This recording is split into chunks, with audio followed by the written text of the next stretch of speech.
Selamat datang di channel kami, jangan lupa like dan subscribe channel di bawah ini.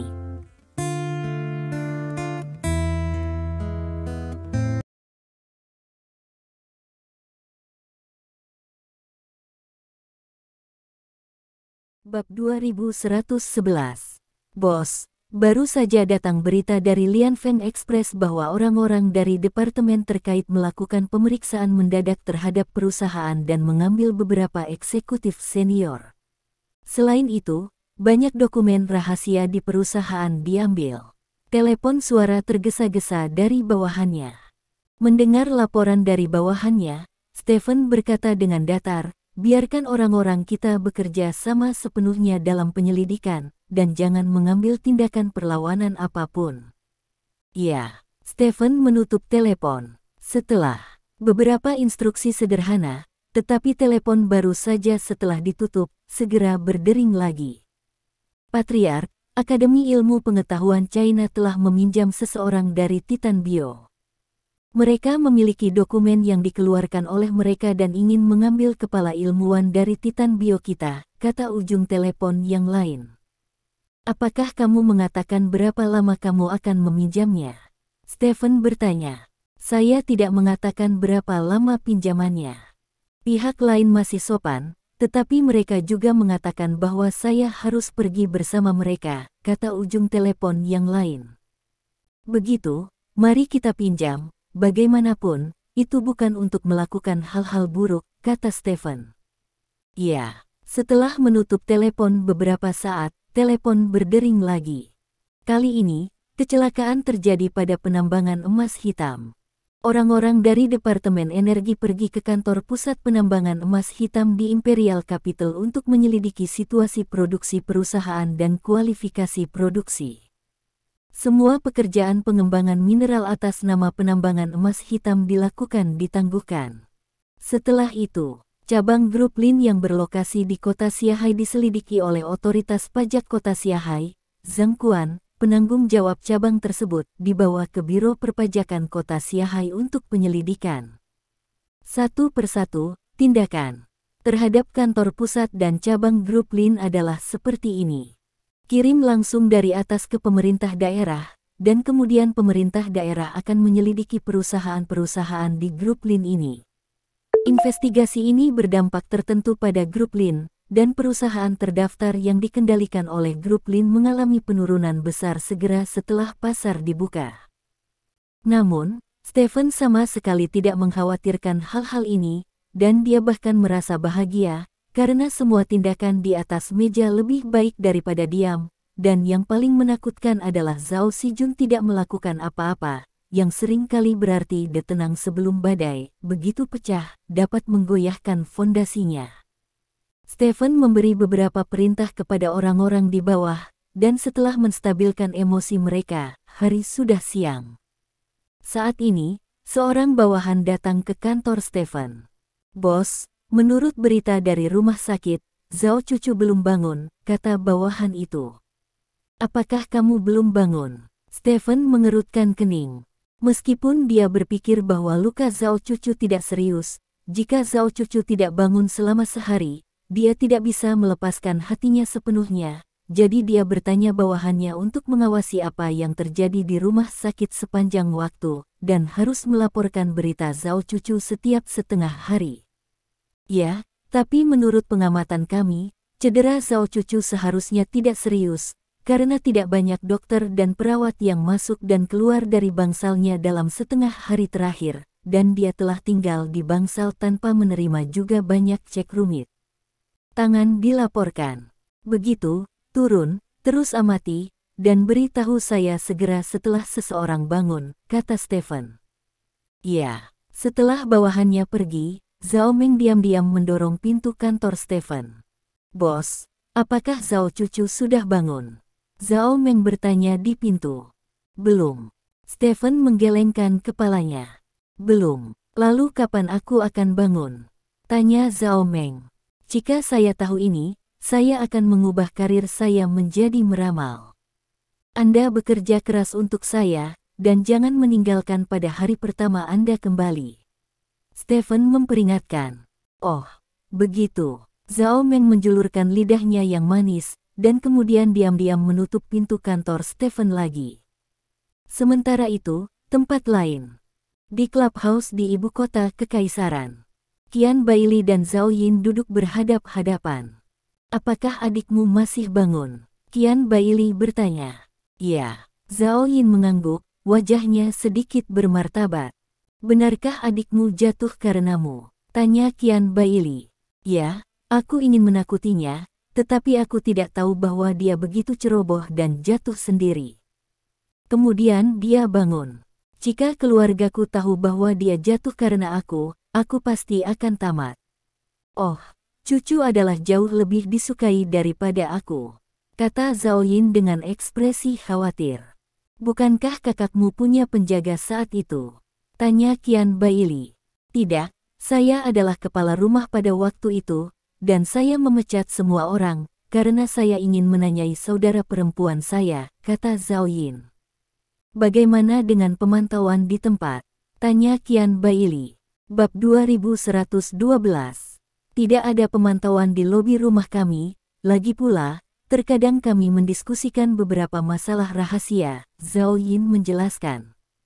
Itu bagus. Hari ini kakekmu menyerang kelompok Lin pagi-pagi. Sampai sekarang, ukuran kelompok Lin telah menyusut sekitar 5%. Jika ini terus berlanjut, Stephen akan mati dalam waktu singkat. 10 besar dari daftar terkaya, ini pasti akan sangat mengurangi moralnya, jika tidak, kalangan atas ibu kota kekaisaran selalu mengatakan bahwa dia adalah kembalinya raja, dan jika ini terus berlanjut, reputasinya akan benar-benar meningkat. Kata Qian Bailey. Tapi masalah ini tidak akan bertahan lama. Selama saudara perempuan saya bangun dan kakek saya mengetahui kebenaran masalah ini, tidak mungkin untuk terus menekan Stephen, atau bahkan mendukungnya, kata Zhao Yin. Lalu bagaimana jika kakakmu tidak bisa bangun? Qian Bailey bertanya dengan mata menyipit. Tidak bisa bangun. Bagaimana mungkin dia tidak pernah bangun? Tidak mungkin, Zhao Yin menggelengkan kepalanya, lalu tiba-tiba berhenti, dan menatap Qian Bailey dengan heran. Qian Bailey menatap Zhao Yin sambil tersenyum. Apa maksudmu? Zhao Yin bertanya ragu-ragu. Saya tidak mengatakan apa-apa, tetapi Tuan Zhao, Anda dapat memikirkannya sendiri. Kakak perempuan Anda selalu lebih dihargai daripada Anda di keluarga Anda. Saya bahkan mendengar orang mengatakan bahwa saudara perempuan Anda adalah kandidat terbaik untuk mewarisi warisan kakek Anda. Mantel. Karena saudara perempuan Anda tidak pernah bisa meluruskan punggung Anda di keluarga Anda. Jika situasi ini terus berlanjut, mungkin dalam 10 atau 20 tahun ke depan, Tuan Zhao akan benar-benar menjadi tua. Bagaimana dengan keluarga lama Zhao Anda? Orang-orang, itu hanya bisa menjadi saudara perempuanmu, kata Qian Bailey. Zhao Yin sedikit mengernyit, dengan ekspresi serius di wajahnya. Setelah itu, dia tidak tahu apa yang dia pikirkan, wajahnya berputar dan ragu-ragu.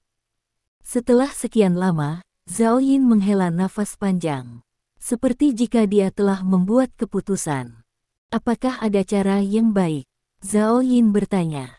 Anda tahu, saya telah berinvestasi dalam banyak proyek, dan salah satunya adalah laboratorium yang mengembangkan obat yang dapat membuat orang koma untuk waktu yang lama beberapa bulan yang lalu.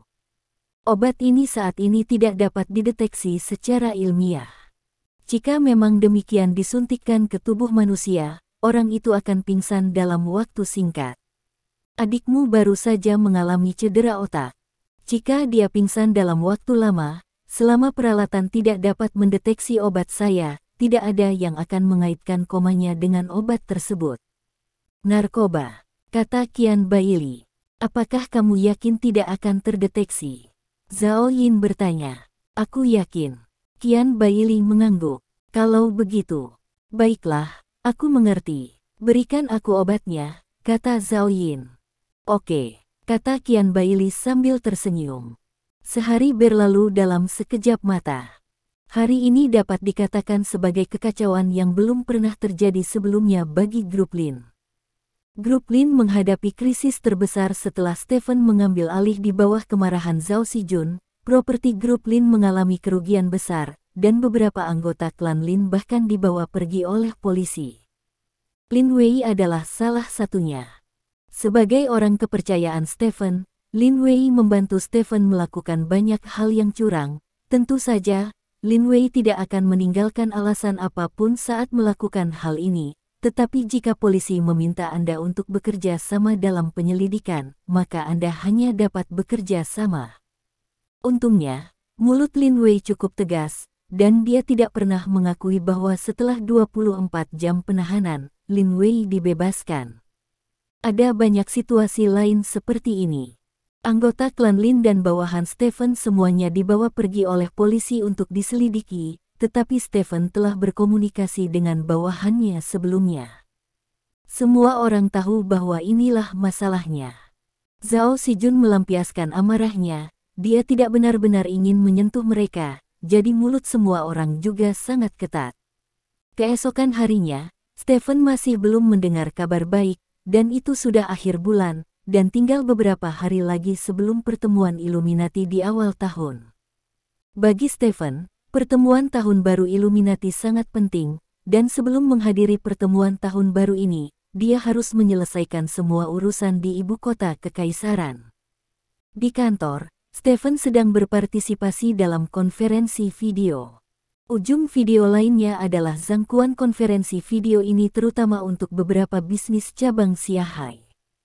Karena cabang tersebut terletak di kota paling makmur di Longguo, cabang tersebut telah berhasil berkembang menjadi perusahaan raksasa yang sebanding dengan kantor pusatnya dengan menggunakan kesehatan cloud dan proyek lainnya.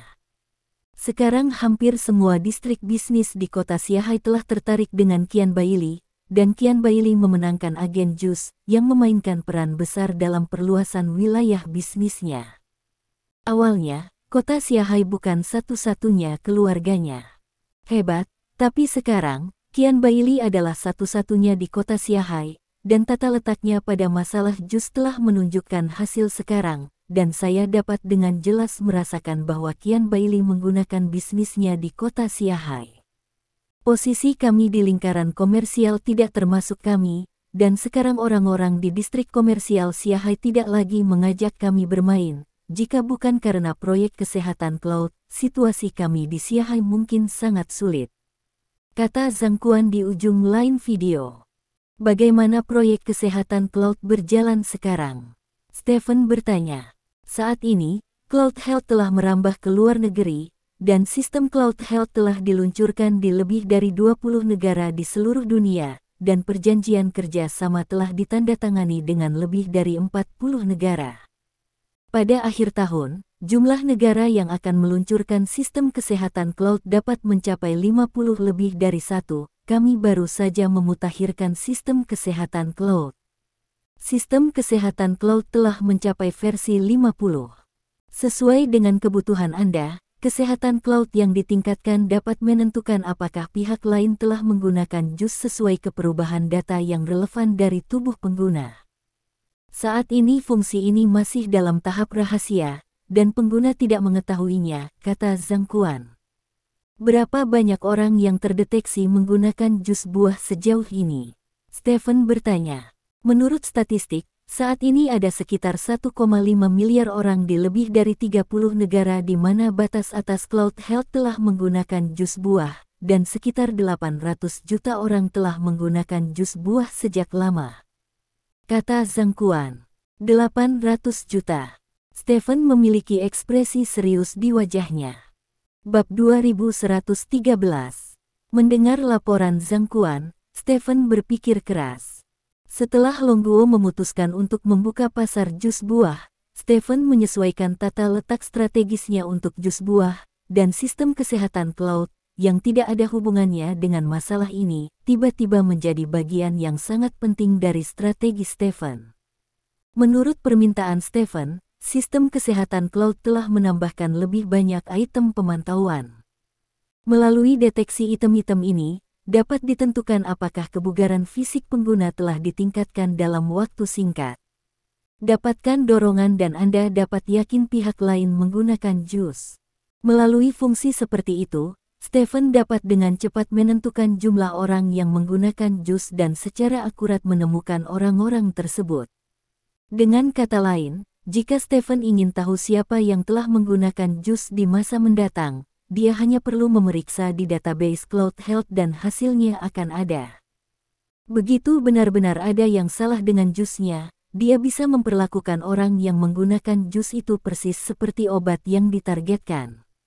Mempercepat perluasan kesehatan cloud dapat dengan tepat melepaskan sebagian dari keuntungan. Kita harus membiarkan kesehatan cloud memasuki sebagian besar negara dalam waktu sesingkat mungkin. Saat ini, negara maju adalah pilihan pertama, diikuti oleh negara berkembang sedang.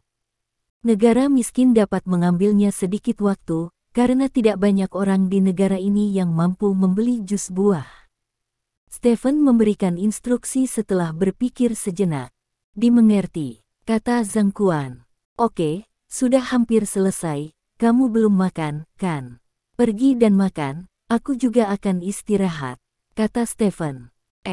Zhang Quan mengangguk. Setelah itu, Stephen menutup videonya. Setahun yang lalu, dia tidak akan pernah mengaitkan proyek kesehatan cloud dengan berurusan dengan pohon kehidupan, tetapi sekarang, setahun kemudian, proyek kesehatan cloud telah menjadi senjatanya melawan pohon kehidupan. Saya sangat beruntung dia berhenti ketika Leng Wenxing menghentikan mobilnya lebih dari setahun yang lalu. Siapa yang mengira bahwa tindakan sekecil itu akan menjadi kunci untuk mengubah dunia? Dengan derit, pintu kantor terbuka. Zhao Meng masuk dari pintu. Bos, kafetaria sudah menyiapkan makanan. Kamu bisa memakannya, kata Zhao Meng. Kemarilah dan ukur detak jantungku. Stephen melambai ke Zhao Meng. Zhao Meng tersipu dan berkata, Bos, jangan membuat masalah. Hahaha. Stephen tersenyum, lalu bangkit dan berjalan ke sisi Zhao Meng. Aku hanya bercanda denganmu, jangan pedulikan, kata Stephen. Tentu saja saya tidak keberatan. Saya tahu orang seperti apa Anda, Bos, kata Zhao Meng. Oh, sungguh, katakan padaku siapa aku, kata Stephen. Kamu adalah pria dengan rasa keadilan dan tanggung jawab, kata Zhao Meng. Ya, lanjutkan, kata Stephen dengan tangan terlipat. Sudah pergi. Zhao Meng menggelengkan kepalanya dan berkata, apakah hanya sedikit keuntungan saya? Stephen bertanya dengan cemberut. Ah, aku ingat, ada satu lagi, kata Zhao Meng. Ceritakan tentang itu. Petik 2. Kamu sangat berubah-ubah, kata Zhao Meng. Wajah Stephen membeku, dan dia menggerakkan sudut mulutnya dan berkata, apakah ini keuntungan? Petik 2. Saya tidak mengatakan itu keuntungan, saya hanya mengatakan bahwa saya tahu orang seperti apa Anda, Bos, bukankah kamu hanya wortel besar? Kata Zhao Meng. Familiar to familiar, jika Anda mengatakan itu tentang saya akan menuntut Anda karena pencemaran nama baik, kata Stephen dengan wajah lurus. Hei, Zhao Meng tersenyum, lalu tiba-tiba mengulurkan tangan dan merangkul Stephen. Bos, apakah Anda bersedia menuntut saya? Zhao Meng berbisik di telinga Stephen. Merasakan tekanan dari tangannya, Stephen sedikit mengernyit. Saya menemukan bahwa Anda jauh lebih berani dari sebelumnya, tetapi ini ada di perusahaan, kata Stephen bercanda. Kalau begitu aku akan menunjukkan kepadamu semua yang harus aku lihat, mengapa kamu tidak mengizinkanku untuk menjadi lebih berani? Kata Zhao Meng genit. Stephen melirik Zhao Meng. Pertemuan jujur dengan Zhao Meng 2 malam lalu, meskipun dia tidak melewati langkah terakhir, itu juga membuat kemajuan besar dalam hubungan antara Zhao Meng dan dia. Pada saat ini, Zhao Meng tampak seperti seorang gadis muda yang baru saja jatuh cinta-cinta seperti perempuan. Mereka memiliki rasa yang berbeda. Bab 2114. Stephen, kamu benar-benar semakin buruk. Stephen diam-diam membenci dirinya sendiri, dan dengan santai mengukur pinggul Zhao Meng. Meskipun Zhao Meng sedikit lebih berani dalam tindakannya, dia masih sangat malu setelah disentuh oleh Stephen, dan dengan cepat menyingkir. Bos, jangan membuat masalah, kata Zhao Meng dengan marah. Kamu yang membuat masalah dulu, kata Stephen tanpa daya. Kalau begitu aku akan berhenti membuat masalah, ayo makan, kata Zhao Meng. Stephen mengangguk, dan keluar dari kantor terlebih dahulu, sementara Zhao Meng mengikuti di belakang Stephen. Keduanya berjalan menuju kantin. Ketika dia datang ke kafetaria, Stephen masuk ke dalam kotak khusus untuk manajemen senior perusahaan. Ada meja makan bundar di tengah kotak, dan beberapa makanan lezat diletakkan di atas meja makan. Stephen duduk di meja, dan Zhao Meng mengisi semangkuk nasi dari samping dan meletakkannya di depan Stephen. Apakah kamu tidak makan nasi? Stephen bertanya. Saya berhenti dari karbohidrat baru-baru ini untuk menurunkan berat badan, kata Zhao Meng, duduk di hadapan Stephen.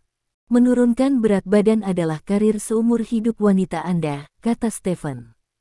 Kami tidak memiliki cara untuk mencegah penampilan kami dari penuaan, tetapi kami dapat mempertahankan diri kami dalam sosok berusia 18 tahun, kata Zhao Meng.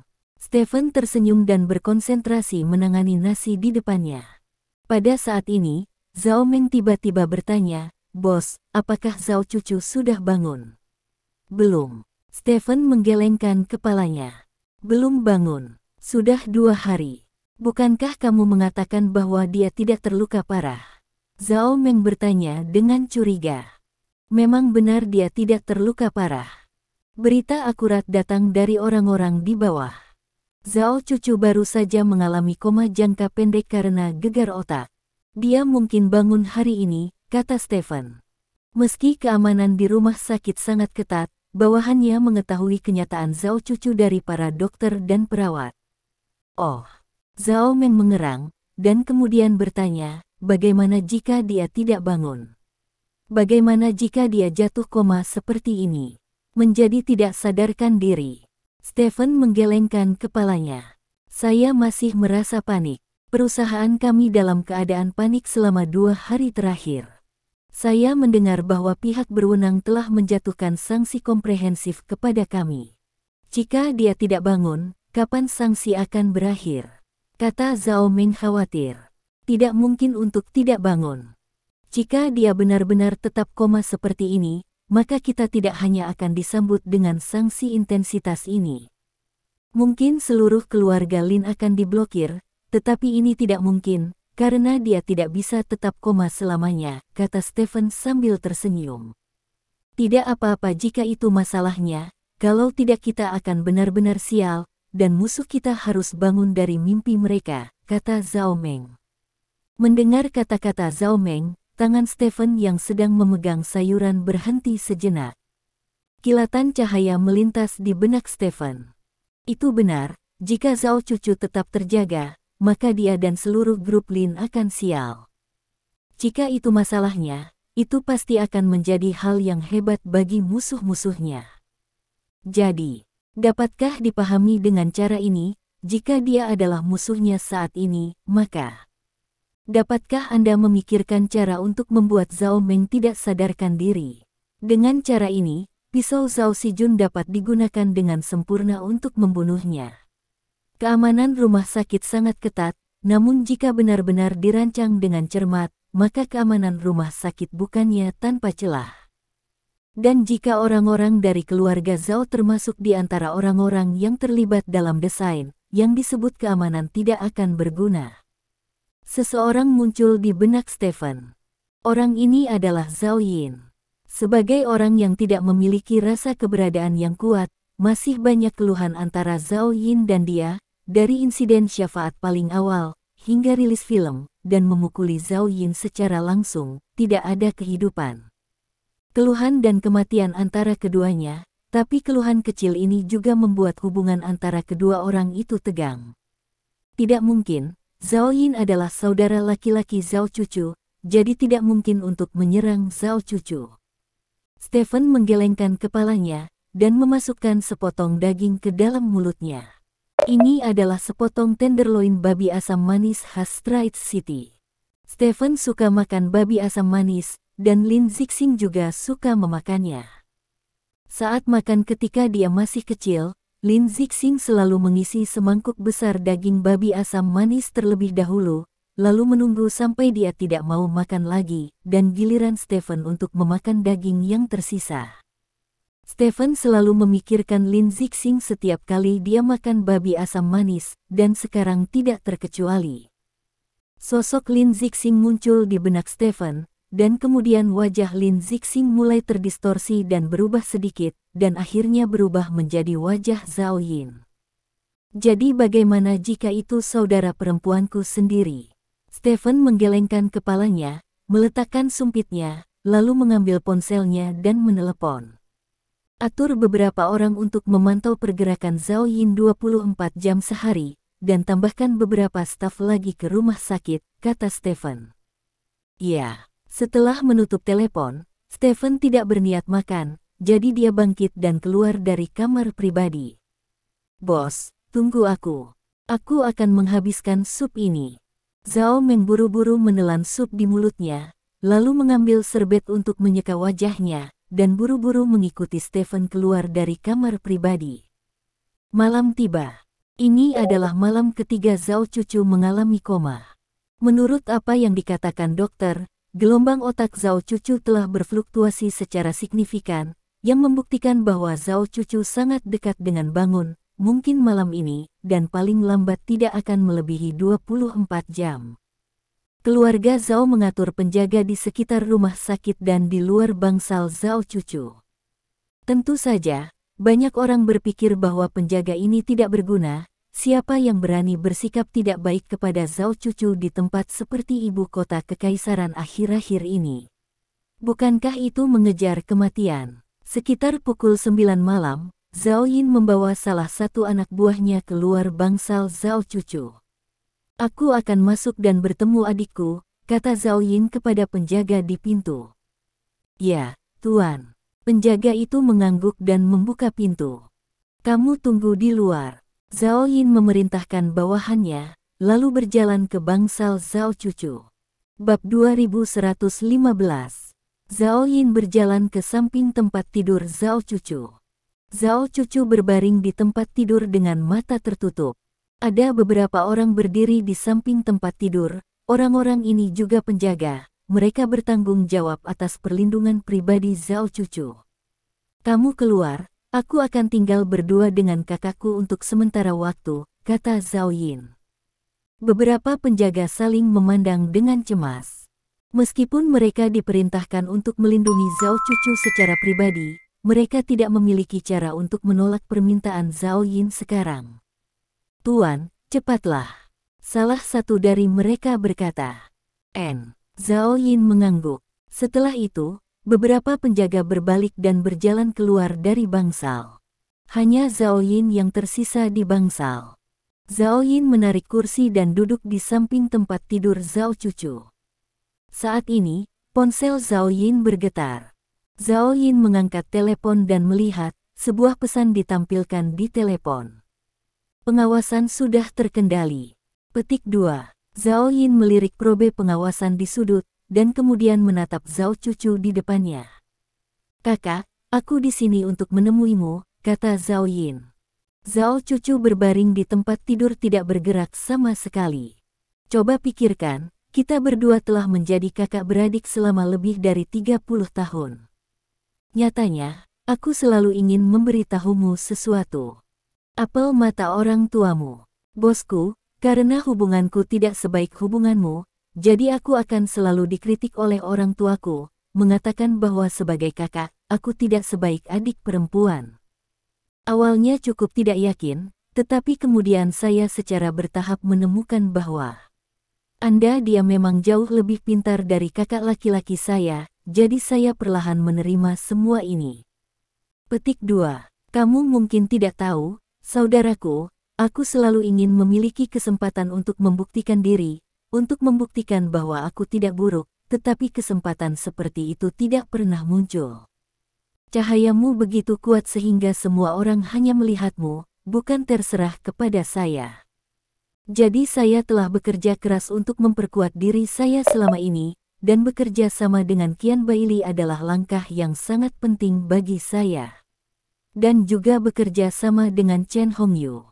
Inti saya adalah bahwa saya tidak akan membiarkan siapapun menghentikan saya untuk membuktikan diri. Tapi sayangnya, Anda baru saja melakukan ini. Anda membocorkan Chen rahasia Hongyu. Saya memberitahu Stephen apa yang terjadi pada kami, yang menyebabkan saya kehilangan sekutu penting seperti Chen Hongyu, dan ini juga sangat memengaruhi rencana saya.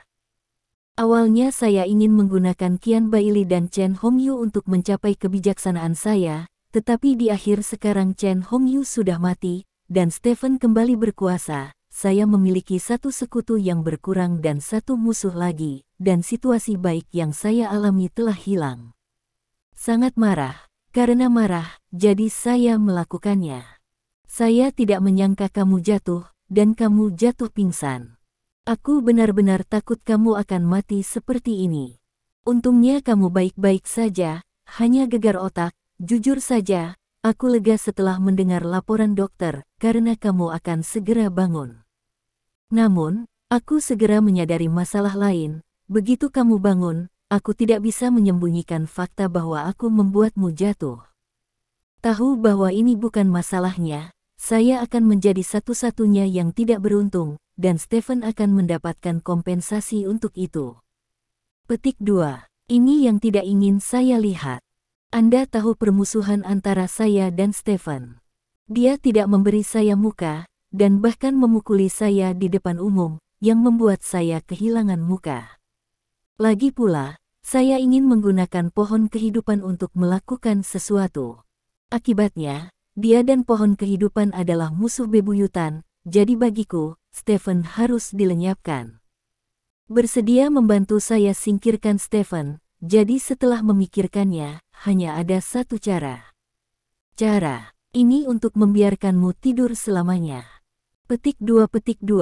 Selama kamu tidur selamanya dan tidak bisa bangun, maka sanksi kakek terhadap Stephen tidak akan berakhir. Itu akan terganggu, dan bahkan akan menjadi lebih serius.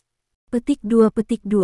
Saat itu, saya akan meminta Qian Bailey untuk bekerja sama, dan akan mudah menjatuhkan Stephen. Kakak, aku benar-benar tidak tahan melakukan ini padamu, tetapi tidak mungkin, aku harus melakukannya. Hanya dengan cara ini aku dapat melindungi diriku sendiri, dan bahkan menggantikanmu sebagai penerus kakek. Saya hanya berharap Anda mengerti bahwa saya tidak dapat menahan diri, dan saya harap Anda tidak menyimpan dendam terhadap saya. Apapun yang terjadi, saya akan selalu mencintaimu, saudari. Setelah mengucapkan kata-kata ini, Zhao Yin menghela nafas dalam-dalam. Baginya, sebenarnya sangat sulit untuk membuat keputusan seperti itu, tetapi dia tidak punya pilihan selain melakukannya untuk dirinya sendiri. Bab 2116. Setelah itu, Zhao Yin mengeluarkan jarum dari sakunya. Tabung jarumnya sangat kecil, bahkan lebih kecil dari tabung jarum yang digunakan untuk vaksinasi, kira-kira seukuran jari kelingking. Jarum diisi dengan cairan biru muda. Zhao Yin menarik napas dalam-dalam, melepas tutup tabung jarum, lalu menarik sedikit cangkir ke tubuh Zhao Cucu, dan menarik keluar tangan Zhao Cucu. Melihat tangan Zhao Cucu, tangan Zhao Yin sedikit gemetar. Dia mengambil beberapa napas dalam-dalam, dan kemudian menenangkan kegembiraan di hatinya, lalu Zhao Yin memasukkan jarum ke tangan Zhao Cucu. Kau membuatku sangat kecewa. Petik 2. Suara Zhao Cucu tiba-tiba terdengar. Zhao Yin menjabat tangannya dan menatap Zhao Cucu dengan ngeri. Zhao Cucu menatapnya dengan mata lebar. Zhao Yin tiba-tiba mundur selangkah, dan berkata dengan tak percaya, "Kakak, kamu, mengapa kamu bangun?" Petik 2. Aku bangun kemarin pagi, kata Zhao Cucu, duduk dengan tangan di tempat tidur. Bangun kemarin pagi? Bagaimana mungkin? Mengapa kamu bangun pagi-pagi sekali? Zhao Yin berkata dengan bersemangat. Ini hanya gegar otak. Mengapa saya koma selama beberapa hari? Hanya saja saya tidak ingin bangun sepagi ini. Begitu saya bangun pagi, sanksi kakek terhadap Stephen akan berhenti. Itu terlalu membosankan, kata Zhao Cucu. Mendengar kata-kata Zhao Cucu, seluruh tubuh Zhao Yin membeku. Dia tidak menyangka rencana Zhao Cucu begitu dalam sehingga dia bangun pagi-pagi, tetapi dia ingin terus berpura-pura tidak sadar, hanya untuk membiarkan Zhao Sijun menghukum Stephen. Aku berencana untuk berbaring sampai besok, tapi aku tidak menyangka akan merekrutmu malam ini. Kakakku yang baik, kamu benar-benar membuka mataku, kata Zhao Cucu bercanda. Kakak, aku hanya sedikit bingung sekarang. Zhao Yin berjalan ke arah Zhao Meng dengan bersemangat dan berkata, "Sebab sebentar, apakah kamu ingin membunuh adikmu sebentar?" Tanya Zhao Cucu. "Aku tidak ingin membunuhmu, sungguh, obat ini hanya membuatmu koma untuk waktu yang lama, itu saja." Zhao Yin menjelaskan, "Koma jangka panjang, menjadi mayat hidup, bukankah itu lebih kejam daripada membunuhku secara langsung?" Zhao Yin, meskipun aku tidak terlalu memikirkanmu di hari kerja, aku masih menganggapmu sebagai kakak laki-laki di keluargaku. Aku tidak berharap kamu berani itu benar-benar membuka mataku untuk menjadi begitu kejam padaku," kata Zhao Cucu. "Cucu, dengarkan penjelasanku, semua ini salah paham." Zhao Yin ingin membela diri, tetapi Zhao Cucu langsung memotongnya. "Kamu tidak perlu menjelaskan kepadaku, kamu bisa menjelaskannya kepada kakek nanti," kata Zhao Cucu. "Cucu, aku mohon kamu memberiku kesempatan, oke? Aku hanya tergila-gila untuk sementara waktu, itu sebabnya aku melakukan hal seperti itu." Zhao Yin memohon. "Obsesi hantu, bisakah obsesi sesaat dapat menyerang adikku?" Tanya Zhao Cucu. "Aku tahu aku salah, Cucu, sungguh, tolong." Zhao Yin meraih tangan Zhao Cucu dengan penuh semangat, dan menatap Zhao Cucu dengan wajah memohon. "Coba pikirkan, kita berdua telah bersama selama lebih dari 30 tahun. Ketika aku masih kecil, aku akan membiarkanmu bermain dulu jika aku bersenang-senang, dan aku akan membiarkanmu makan dulu jika aku punya makanan enak. Sejujurnya, seberapa baik aku padamu, saudariku? Katakan sendiri," kata Zhao Yin. Zhao Cucu sedikit mengernyit. Sejujurnya, Zhao Yin benar-benar baik-baik saja dengannya.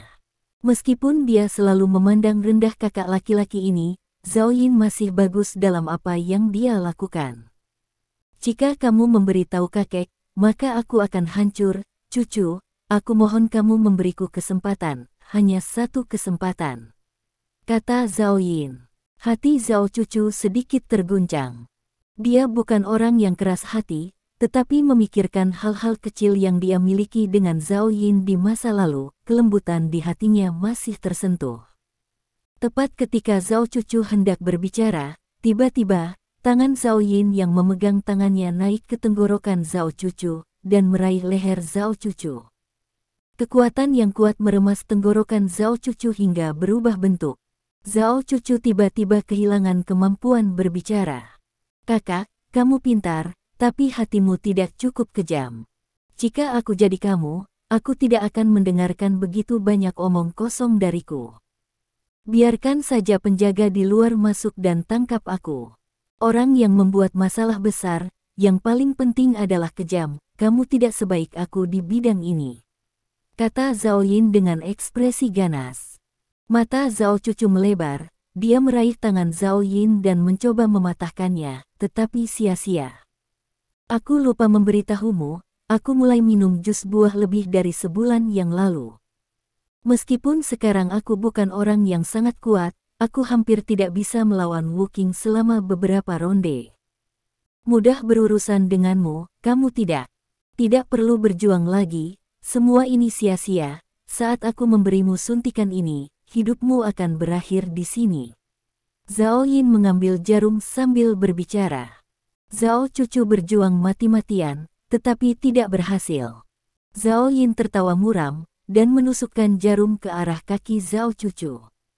Bab 2117. Bentak. Tiba-tiba sebuah tangan muncul, dan tangan ini menangkap tangan Zhao Yin, menghalangi tangan Zhao Yin. Zhao Yin terkejut, tangan ini muncul seperti hantu, dia tidak melihat apapun sebelumnya. Zhao Yin menoleh dan menatap pemilik tangan ini. Melihat ini, wajah Zhao Yin langsung memucat. Orang yang datang tidak lain adalah Stephen. "Mengapa kamu di sini?" teriak Zhao Yin tak percaya. "Saya mendengar seseorang meminta bantuan, jadi saya datang untuk melihatnya. Saya tidak menyangka akan melihat pertunjukan sebesar ini," kata Stephen sambil tersenyum. Mendengar seseorang meminta bantuan. Hantu meminta bantuan. Zhao Yin tahu bahwa Stephen berbicara omong kosong, tetapi dia benar-benar tidak tahu bagaimana Stephen akan muncul di sini. Tiba-tiba, kekuatan besar datang dari tangan Stephen. Kekuatan ini menyebabkan Zhao Yin melepaskan telapak tangannya kesakitan. Jarum di tangan Zhao Yin langsung jatuh. Stephen mengangkat tangannya untuk mengeluarkannya, dan jarum itu jatuh ke tangan Stephen. "Stephen, lepaskan," Zhao Yin berkata dengan semangat. "Terserah kamu." Stephen melepaskan tangannya sambil tersenyum, lalu menatap Zhao Cucu dan berkata, "Aku tidak berharap kamu berpura-pura tidak sadar, tetapi tanganmu membuatku sedikit tidak nyaman." Zhao Cucu melihat Stephen bingung. Secara logis, Stephen muncul dan menyelamatkannya, jadi dia harus berterima kasih kepada Stephen, tetapi sekarang Stephen jelas telah mendengar apa yang baru saja dia katakan, yang membuatnya sedikit malu. "Mengapa kamu di sini?" Zhao Cucu menanyakan pertanyaan yang sama dengan Zhao Yin. Aku pikir Zhao Yin akan menyerangmu, apakah kamu percaya padaku?" kata Stephen. "Aku percaya." Zhao Cucu mengangguk. Stephen tersenyum dan berkata, "Saya tidak berpikir kita harus berdiri di sini dan mengobrol saat ini. Petik 2. Kamu bisa pergi dulu, dan pekerjaan rumah kita akan menyusul," kata Zhao Cucu. Stephen melirik Zhao Yin dan berkata, "Berdasarkan apa yang saya ketahui tentang Zhao Yin, jika seseorang tidak mendorongnya, saya tidak berpikir dia akan melakukan hal yang begitu kejam kepada Anda." Mendengar ini, mata Zhao Cucu menyempit. Sedikit dia bingung, lalu berkata, "Ini pekerjaan rumah kita." Petik 2. "Kalau begitu aku pergi dulu," kata Stephen, dan berjalan ke jendela di sebelahnya. Tidak lama kemudian, suara Zhao Cucu terdengar dari bangsal. "Ayo, malam ini ditakdirkan menjadi malam tanpa tidur bagi banyak orang." Dikatakan bahwa rumah dalam keluarga Zhao dinyalakan sampai dini hari. Banyak anggota keluarga Zhao masuk dan keluar dari kompleks keluarga Zhao, dan terdengar suara ratapan dari kompleks keluarga Zhao dari waktu ke waktu. Pada dini hari, sebuah mobil hitam meninggalkan rumah Zhao. Mobil ini melaju langsung ke bandara ibu kota kekaisaran, dan ketika mobil keluar dari bandara lagi, hanya tersisa pengemudi di dalam mobil. Sejak hari ini juga ada satu orang yang berkurang di kalangan atas ibu kota kekaisaran. Orang ini bernama Zhao Yin. Tidak ada yang tahu kemana dia pergi. Dia menghilang dari batas ibu kota kekaisaran seolah-olah dia tiba-tiba menguap, tidak peduli apakah itu teman, musuh, atau bawahan Zhao Yin tidak dapat ditemukan. Hampir bersamaan dengan menghilangnya Zhao Yin, Qian Baili meninggalkan ibu kota kekaisaran dalam semalam. Pagi datang dengan normal. Bagi banyak orang, hari ini tidak jauh berbeda dengan kemarin dan lusa kemarin, namun bagi sebagian orang hari ini ditakdirkan berbeda dengan masa lalu. Semua sanksi terhadap grup Lin tiba-tiba berakhir pada hari ini. Pada saat yang sama, Tree of Life mengeluarkan pernyataan bahwa mereka akan menghentikan kerja sama dengan Bailey Health dan mencari mitra di Longguo lagi. Semua toko jus buah di China ditutup sementara. Seperti kata pepatah, semakin pendek pernyataannya, semakin serius situasinya. Tree of Life langsung memutuskan kerja sama dengan Bailey Health tanpa penjelasan apapun, yang membuat banyak orang menyadari keseriusan masalah tersebut. Begitu saya mulai bekerja pada pukul 8 pagi, sekelompok besar pekerja negara masuk ke grup Bailey di bawah Qian Baili, dan mengambil para eksekutif grup Bailey dan dokumen perusahaan. Dia dipanggil ke sini dan memintanya untuk pergi ke departemen terkait untuk bekerja sama dengan penyelidikan. Tapi saat ini, Qian Baili sudah naik jet pribadi dan terbang ke Maple Leaf Country. Menurut apa yang dikatakan Qian Baili kepada dunia luar, dia akan pergi ke Maple Leaf Country untuk memeriksa sebuah proyek. Untuk bekerja sama dalam penyelidikan, mari kita tunggu sampai dia menyelesaikan pemeriksaan proyek. Serangkaian perubahan membuat pagi seperti itu luar biasa. Berbagai rumor terus menyebar. Beberapa orang mengatakan bahwa Kian Bailey telah menyinggung para petinggi, sementara yang lain mengatakan bahwa Stephen lah yang memimpin semua ini di belakang layar. Bab 2118. Desas-desus itu sangat ganas, tetapi yang paling populer adalah bahwa Kian Bailey ditangkap oleh Stephen, yang telah kembali dari raja, dan harus melarikan diri dari negara Daun Maple. Ketika desas-desus ini menyebar ke seluruh ibu kota kekaisaran, banyak orang benar-benar merasakan kengerian Stephen. Baru sekitar seminggu sejak dia kembali, dan dia telah membuat begitu banyak langkah besar satu demi satu. Nama Raja Suci benar-benar layak. Semua orang yang berpikir bahwa Stephen akan menjadi sial, atau bahwa Stephen akan runtuh, semuanya ditampar oleh kenyataan.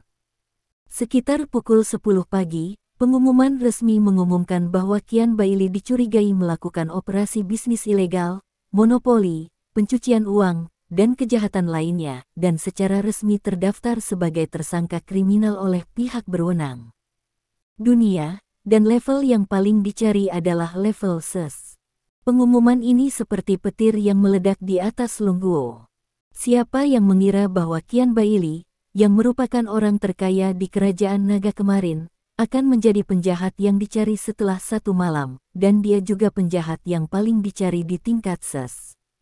Pada saat yang sama, para pejabat mulai menangkap orang-orang yang terkait dengan Kian Bailey di seluruh negeri. Segera, sekelompok anak buah Kian Bailey ditangkap.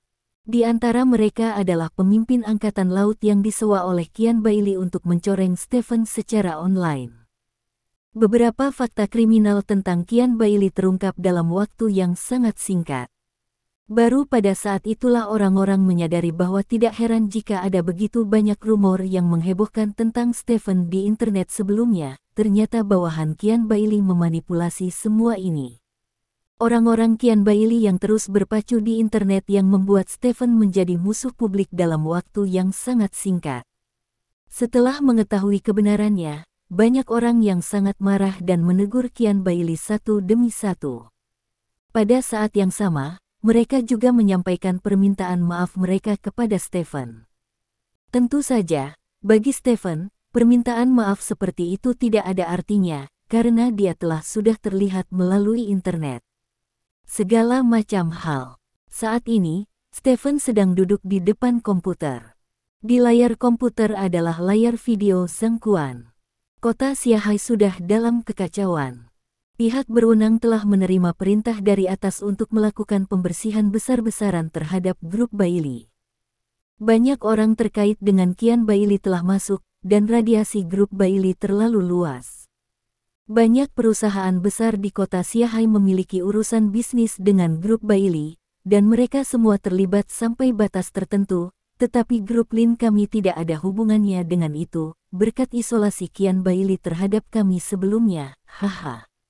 Zhangquan di ujung lain dari kata video sambil tersenyum.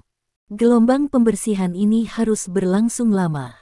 Saya mendengar berita bahwa Tuan Zhao mematahkan 2 cambuk dengan tangannya sendiri tadi malam, kata Stephen sambil tersenyum. Kalau begitu Zhao Yin harus dipukuli habis-habisan, tanya Zhangquan. Cukup menyedihkan. Dikatakan bahwa dia tidak bisa lagi pergi ke tanah ketika dia dikirim ke bandara dengan mobil. Ini bukan yang terburuk. Yang terburuk adalah lelaki tua itu mengirimnya ke Pakistan dan memerintahkannya untuk tidak pernah kembali ke Cina. Anda juga berada di Pakistan. Anda tahu, meskipun negara kami ramah, tetapi ekonominya terbelakang, adat istiadat rakyat dan kebiasaan hidup sangat berbeda dari kami, dan dikirim ke tempat semacam itu untuk menghabiskan waktu sisa hidupnya akan membuatnya lebih tidak nyaman daripada membunuhnya, kata Stephen. Hei, lihat seperti ini, lelaki tua itu masih berhati lembut, kalau tidak dia mungkin ditangkap dan ditembak dalam keadaan normal, kata Zhangquan. Itu hanya seorang cucu, Tidak peduli betapa tidak memuaskannya dia, tidak mungkin untuk membunuhnya. Hasil dari perawatan semacam ini sudah sangat bagus, kata Stephen. Qian Bailey kurang beruntung. Fondasinya selama puluhan tahun telah hancur. Dewan direksi grup Bailey berantakan. Diperkirakan Qian Bailey akan segera ditendang, jadi mungkin dia bisa bertahan. Zhang Quan dikatakan. Orang tua itu tidak bisa membunuh Zhang Quan, jadi dia secara alami harus melampiaskan amarahnya pada grup Bailey. Saya rasa masalah Zhao Yin harus diarahkan oleh Qian Bailey, itu sebabnya orang tua Zhao sangat marah. Orang tua itu telah indera penciuman yang tajam. Dia segera meninggalkan ibu kota kekaisaran dan kembali ke kota Xiahai. Sebelum semua orang bisa bereaksi, dia lari dari kota Xiahai. Jika dia terbang langsung dari ibu kota kekaisaran ke negara asing, dia pasti tidak akan bisa terbang. Persetujuan rute jauh lebih ketat daripada kota Xiahai, kata Stephen. Setelah lemparan seperti itu, pohon vitalitas kehidupan telah terluka parah, dan Zhao Yin serta Qian Bailey tidak dapat lagi menjadi ancaman bagimu. Kamu akhirnya bisa keluar dengan ketenangan pikiran, kata Zhang Quan. Yah. Tapi sebelum aku pergi, aku akan pergi ke kota Xiahai, kata Stephen. Datang ke Haixi, apa yang kamu lakukan? Zhang Quan bertanya dengan curiga. Tentu saja aku akan mendukungmu. Pesawatku akan tiba di kota Xiahai jam 9 besok pagi, kata Stephen. Zhang Quan tertegun sejenak, lalu mengerti maksud Stephen, jadi dia berkata sambil tersenyum, tidak apa-apa, kalau begitu aku akan menyetir untuk menjemputmu. Petik 2. Stephen berkata, mematikan videonya, lalu bangkit dan berjalan keluar dari kantornya. Melihat Stephen berjalan keluar dari kantor, Zhao Menglian berdiri dan berkata, Bos, kemana kita akan pergi? Petik 2. Aku akan keluar untuk melakukan sesuatu, jadi jangan ikuti aku. Kata Stephen, berjalan ke depan. Huff, jangan bawa aku. Zhao Meng bergumam dengan marah, tetapi Stephen tiba-tiba berhenti. Ikut aku, kata Stephen. Oke. Zhao Meng sangat gembira, dan dengan cepat mengikuti Stephen. Keduanya meninggalkan perusahaan dengan mobil bersama. Aku akan membawamu menemui seseorang sebentar lagi. Orang itu miskin. Orang tuanya terbunuh, dan dia mengalami beberapa hal buruk. Aku tidak tahu bagaimana menghibur orang lain. Aku biasanya terlalu sibuk untuk mengurus dia, jadi aku akan membawamu untuk bertemu dengannya, mengenalnya, dan kamu bisa menjagaku nanti, dan kamu adalah seorang wanita, jadi kamu harus memiliki kesamaan dengannya, Stephen berkata kepada Zhao Meng sambil duduk di dalam mobil. Seorang gadis. Zhao Meng menunjukkan ekspresi serius. Bab 2119. Stephen datang ke kediaman Xiao Ling bersama Zhao Meng. Stephen membuka pintu dan masuk ke kamar. Yang mengejutkan Stephen, pintu dan jendela ruangan tertutup rapat, dan seluruh ruangan sangat gelap. Xiao Ling sedang duduk di sofa di ruang tamu, memegang bantal di tangannya. TV di depannya menyala, dan berita diputar di TV, suara berita dinyalakan dengan sangat keras, yang sedikit bising. Melihat Stephen muncul, Xiao Ling dengan bersemangat melompat dari sofa, berlari langsung ke arah Stephen, dan memeluk Stephen. Stephen tidak tahu harus berkata apa, jadi dia hanya bisa menepuk punggungnya, dan kemudian berkata kepada Zhao Meng yang ada di sampingnya, pergi dan nyalakan lampu. Zhao Meng pergi ke samping dan menyalakan lampu. Lampu. Begitu lampu dinyalakan, Zhao Meng bisa melihat dengan jelas penampilan gadis kecil yang malang ini. Benar saja, dia adalah wanita cantik. Zhao Meng mengangguk pada dirinya sendiri. Oke, lepaskan dulu, kata Stephen. Xiao Ling mengangguk, dan melepaskan tangannya dengan sedikit enggan. Kamu tidak melihatku selama beberapa hari, kupikir kamu tidak menginginkanku lagi, kata Xiao Ling dengan sedih. Aku punya banyak hal yang harus dilakukan baru-baru ini, kamu duduk di sofa. Stephen menunjuk ke sofa di sebelahnya. Xiao Ling berjalan ke depan sofa dan duduk. Stephen berjalan ke jendela dan membuka tirai. Kenapa kamu tidak menyalakan lampu atau membuka jendela? Stephen bertanya. Aku tidak mau. Xiaoling menggelengkan kepalanya dan berkata. Aku tahu kamu trauma secara psikologis sekarang, tetapi kamu harus tahu bahwa sekarang hanya kamu yang bisa membuatmu bahagia, dan tidak ada yang bisa kita lakukan. Stephen berjalan ke arah Xiaoling dan berkata. Aku juga tahu ini adalah kebenaran, tetapi setiap kali aku memejamkan mata, aku memikirkan orang tuaku, jadi aku tidak berani tidur setiap hari, aku hanya menonton TV. Kata Xiaoling dengan mata merah. Hei, Stephen menghela nafas, menunjuk ke Zhao Meng yang ada di sampingnya dan berkata, ini sekretaris saya Zhao Meng. Petik 2. Kemudian, Stephen menunjuk ke Xiaoling dan berkata, Zhao Meng, ini Xiaoling, ayahnya dan saya berteman, dan sesuatu terjadi pada keluarga mereka, dan saya akan menjaganya sekarang. Petik 2. Halo, Xiaoling. Zhao Meng pergi ke Xiaoling dan duduk. Xiaoling menoleh untuk melihat Zhao Meng, dan menemukan bahwa wanita ini sangat cantik, dan senyum di wajahnya lembut dan baik. Halo, Saudari Meng, kata Xiaoling. Kami, Tuan Lin, memiliki banyak hal yang harus dilakukan pada hari kerja. Bahkan setelah bekerja, kami masih memiliki banyak hal yang harus dilakukan, jadi saya akan menjagamu di masa depan. Saya yakin kami akan menjadi teman baik, kata Zhao Meng. Xiaoling mengangguk. Xiaoling biasanya sangat bersemangat, tetapi sekarang dia memiliki sesuatu dalam pikirannya.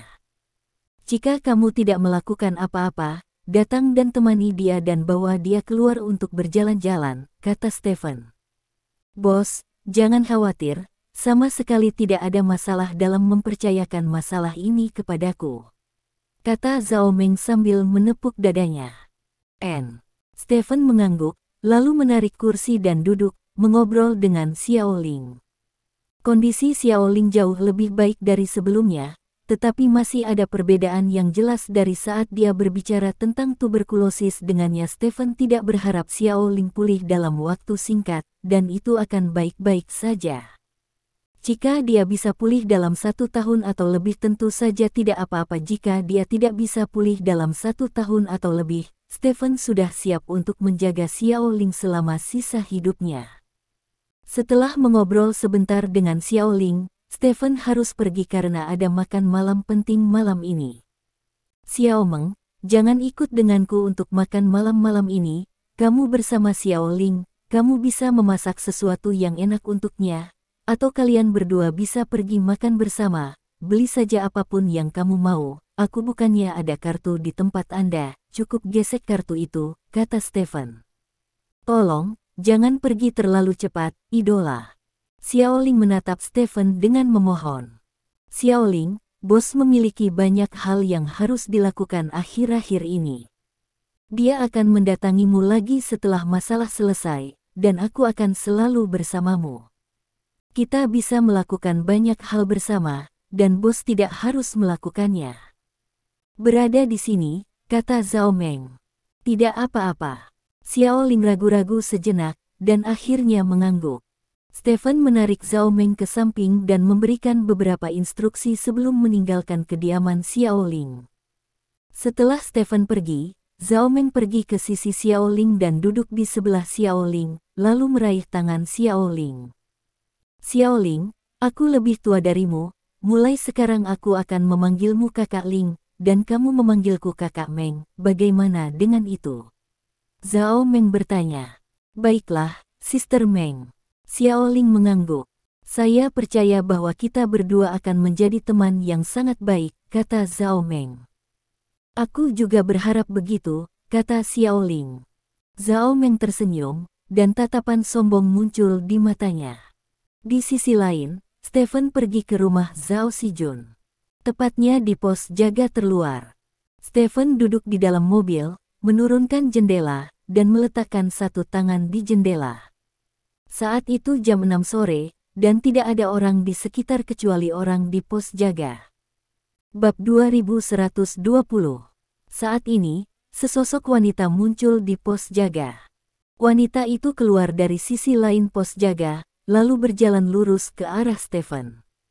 Stephen berbelok ke samping dan membuka pintu kopilot, lalu wanita itu masuk ke dalam mobil.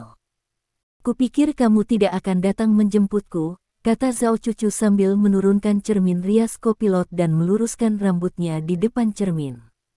Lagi pula kamu sakit, kata Stephen, menyalakan mobil dan melaju ke depan. Jadi, kamu mengasihaniku? Zhao Cucu bertanya. Belas kasihan tidak lain adalah kepedulian kemanusiaan, kata Stephen. Zhao Cucu membalikkan segenggam rokok, lalu mengatur tempat duduknya, tiba-tiba menarik tempat duduknya ke posisi paling belakang, lalu melepas sepatunya dan mengangkat kakinya di bawah kaca depan. Stephen melirik kaki Zhao Cucu. Zhao Cucu tidak memakai kaos kaki, tetapi mengenakan sepasang sepatu kain di kaki telanjangnya. Kamu tidak takut mencium bau mobilku, kata Stephen tidak puas. Kalau begitu ganti mobilnya, kata Zhao Cucu. Tidak peduli seberapa kaya kamu, itu tidak dibuat seperti ini, kata Stephen.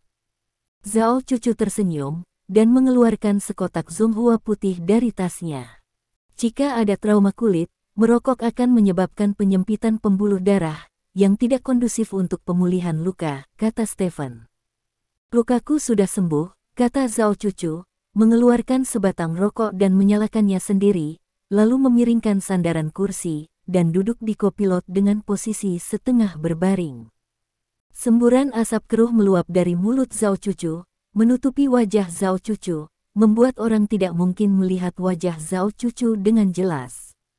Stephen memikirkan film lama, The Beautiful Legend of Sicily, tanpa alasan.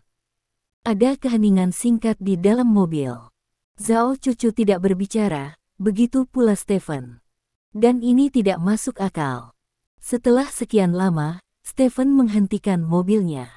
Zhao Cucu membuka pintu mobil dan berjalan keluar. Stephen juga keluar dari mobil, lalu melihat papan nama toko terdekat. Meatloaf Paku Pintu Pabrik No. 4 Utara. Stephen sedikit terkejut, dia mengira Zhao Cucu harus pergi ke tempat pribadi dan mewah untuk mengundangnya makan malam, tetapi dia malah datang ke toko kue daging. Zhao Cucu melemparkan puntung rokok ke parit di sebelahnya, lalu mengangkat tirai toko pai daging dan masuk. Stephen mengikuti dan masuk, dan menemukan ada banyak orang yang duduk di toko kecil itu. Keluarga kami dulu tinggal di sini. Ayah saya adalah direktur pabrik keempat utara, jadi dia sering datang ke sini untuk makan ketika dia masih muda. Setelah pindah, dia jarang datang ke sini, tetapi dia masih datang ke sini sesekali. Pintunya paku daging di tempat ini dikatakan bahwa penekuk menempati peringkat kedua di ibu kota kekaisaran, dan tidak ada yang bisa mengatakan bahwa mereka adalah yang pertama. Bukankah pai daging paku pintu Liu Baorui yang sangat populer beberapa waktu lalu? Lalu Liu Baorui belajar seni di sini. Zhao Cucu berjalan ke meja depan sambil memperkenalkan diri. 8 meatloaf, 2 mangkuk bubur millet, 2 hidangan dingin, dan 1 Niu Lanshan. Zhao Cucu memesan dengan akrab. Sudah lama sejak aku melihatmu, Xiao Zhao, betapa cantiknya kamu. Bos meja depan menyapa Zhao Cucu sambil tersenyum, lalu berbalik ke dapur belakang dan berteriak, 8 kue, 2 bubur, dan dingin 2. Petik 2. Hei, jangan sebutkan itu, aku hampir mati. Zhao Cucu menggelengkan kepalanya, menjawab dengan dialek kekaisaran yang asli, lalu berjalan ke samping, membuka kursi dan duduk. Stephen duduk di seberang Zhao Cucu. Aku bahkan belum membawa sahabatku ke sini, kata Zhao Cucu. Kalau begitu aku sangat tersanjung, kata Stephen sambil tersenyum. Apakah kamu tahu mengapa aku mengundangmu makan malam hari ini? Zhao Cucu bertanya. Mengapa? Stephen bertanya. Aku ingin mencoba yang terbaik untuk yang terakhir kalinya, kata Zhao Cucu dengan serius. Satu usaha terakhir. Apa yang kamu coba lakukan? Stephen bertanya dengan curiga. Berusaha keras meyakinkanmu untuk menikah denganku, kata Zhao Cucu. Wajah Stephen sedikit membeku, Lalu dia menggelengkan kepalanya sambil tersenyum dan berkata, tidak praktis. Petik 2. Apa yang kamu dengar tadi malam? Tanya Zhao Cucu. Aku mendengar semua yang dikatakan kakakmu, kata Stephen. Oh. Zhao Cucu mengangguk sambil berpikir, dan kemudian bertanya lagi, kamu menunggu sampai kakakku mendekatiku, apakah kamu mencoba menjualku? Ya. Stephen mengangguk, berkata, tapi apa yang mengejutkan saya adalah bahwa Anda berpura-pura tidak sadar 2 hari yang lalu. Petik 2. Mengetahui bahwa saya melanggarnya, apakah Anda merasa sedikit bersalah? Zhao Cucu bertanya. Mengapa saya harus merasa bersalah? Stephen bertanya balik. Karena anggur yang kamu tuangkan ke dalam diriku, kamu membiarkan aku mati, dan akan ada satu orang yang kurang hebat di dunia ini, kata Zhao Cucu. Ini pertama kalinya saya mendengar seseorang memuji saya sebagai orang yang luar biasa, kata Stephen sambil tersenyum. Ketika kamu pergi menemuiku, aku sudah bangun, kata Zhao Cucu. Sungguh jalang yang licik, kata Stephen. Aku hanya pandai menggunakan semua sumber daya dan situasi yang tersedia. Bukankah kamu melakukan hal yang sama? Menurut pendapatku, kita berdua sebenarnya adalah orang yang sama, kata Zhao Cucu. Tidak, kami bukan orang yang sama, kamu tidak bisa dibandingkan denganku. Stephen menggelengkan kepalanya. Kamu persis sepertiku dengan penampilan sombongmu. Zhao Cucu tersenyum. Kamu benar-benar memikirkan dirimu sendiri, kata Stephen. Saat ini, pelayan datang dengan meat loaf dan bubur millet, dan meletakkan barang-barang itu di atas meja. Aku akan makan dulu, dan aku akan memberitahumu nanti. Aku sudah lapar selama 2 hari, kata Zhao Cucu, dan mulai makan terlepas dari citranya. Stephen mengambil sepotong daging dan menggigitnya, renyah di luar dan lembut dan berair di dalam. Terima kasih. Sampai jumpa di bab selanjutnya.